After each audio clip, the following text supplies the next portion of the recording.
सक्षम police times, news 112, सक्षम जनतेचा आवाज।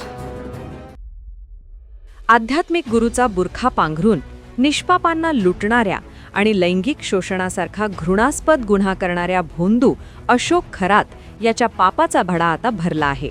नाशिकसह राज्यात खळबळ उडवून देणाऱ्या या प्रकरणात आता ईडीने एंट्री केली असून खरातच्या 11 ठिकाणांवर एकाच वेळी छापेमारी करत दणका दिला आहे।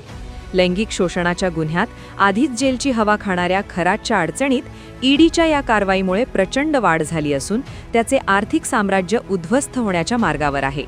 ईडीच्या पथकाने आज पहाटेपासूनच अशोक खरात याच्याशी संबंधित असलेल्या ठिकाणांवर छापेमारी केली।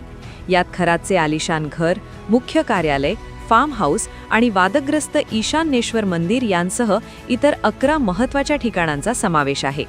या छापेमारीमुळे खरातच्या तथाकथित भक्तीच्या नावाखाली चालणाऱ्या काळ्या धंद्यांचे साम्राज्य नष्ट करण्याच्या तयारीचा भाग मानला जात आहे।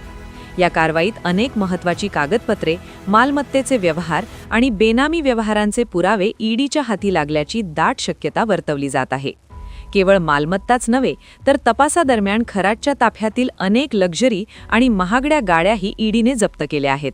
एका भोंदू बाबाकडे कोट्यावधींच्या गाड्या आणि मालमत्ता आली कुठून?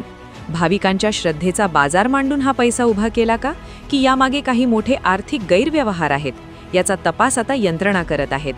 या गाड्यांच्या जप्तीमुळे खरातच्या रॉयल आयुष्यामागचे सत्य समोर येणार आहे। अशोक खरात सध्या लैंगिक शोषणाच्या गंभीर आरोपाखाली कोठडीत आहे। मात्र आता ईडीच्या हस्तक्षेपामुळे या प्रकरणाला वेगळेच वळण मिळाले आहे। खरातला वाचवण्यासाठी पडद्यामागून हालचाली करणाऱ्या आणि त्याच्या काळ्या कमाईत वाटेकरी असलेल्या बड्या धेंड्यांचे धाबे दणाणले आहे। मिरगाव येथील ईशान्येश्वर मंदिराच्या नावाखाली नेमका कोणता खेळ चालत होता याचा पर्दाफाश होणे आता केवळ औपचारिकता उरली आहे। नाशिकच्या या सर्वात मोठ्या कारवाईकडे संपूर्ण राज्याचे लक्ष लागले आहे। महाराष्ट्र बुलेटिनसाठी सयाजी पवार, नाशिक।